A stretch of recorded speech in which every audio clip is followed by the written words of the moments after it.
Hello Team Strong. Okay, mimi ni mgeni, ni mara yangu ya kwanza kukuja Saudi. Okay, nimemaliza 1 month tangu nikuje. Bado siku 3 nimalize hiyo 1 month. Sasa niko Aba. Okay, mimi leo asubuhi nimeamka tu vizuri. Nikapata Waiguru na Waititu kwa jikoni, huyu mama na mzee wake. Wako wanafanya tu hapo makazi.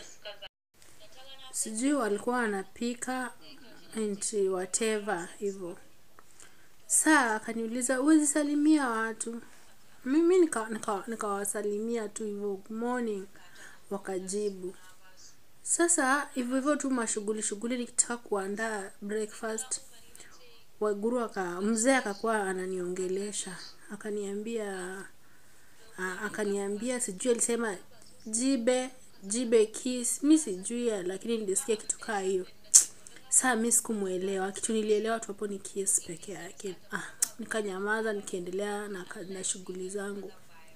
Huyu mama akanifafanulia kwa English, ndio najua moja na city ati anajua sana. Akaniambia give baba kiss, just 2, no problem. Mimi nikamuuliza kiss, akaniambia give baba kiss, just 2, no problem.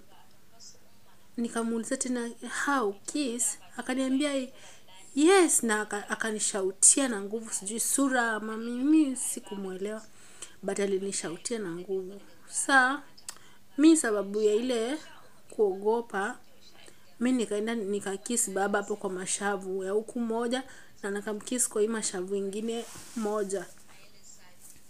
Saa huyu bila nilimkiss, huyu mama akashout bismillah na nguvu. Mimi nikaona sasa kwa nini nimefanya kitu ya gani? Makosa na ni amenilazimisha nimkiss. Saa huyo mzee akaanza tu kucheka. Mimi nami nikaendelea kuunda chai na mama akaendelea kugombana. Nikaona amekasirika, nikashangaa amekasirika kwa nini? Akaanza kuongea hapo Kiarabu mingi akigombana. Akaanza hadi kuuliza mbona nimefanya hivyo. Nikamwambia si wewe umeniambia. Haelewi English mingi, anaelewa moja. Akaniambia no haram. Sijui haramu ama hivyo. Mimi nikashangaa tena aje na ni ameniambia ni kiss baba. Sasa kuanzia hiyo saa hadi saizi Waiguru tuelewani, anagombana tu na mimi, karibu hata anigonge, yani anigonge na finjal alirusha. Saa mimi nikakimbia nimekaa tu huku juu. Sasa nataka niwaulize, kwani huku watu wanakaanga aje? Mtu alinilazimisha mwenyewe give baba kiss tu. Alafu sasa hizi mimi ni akili sijui nifanye aje. Nisaidieni Team Strong, nisaidieni tuna advice juu kweli yenyewe I'm fed up.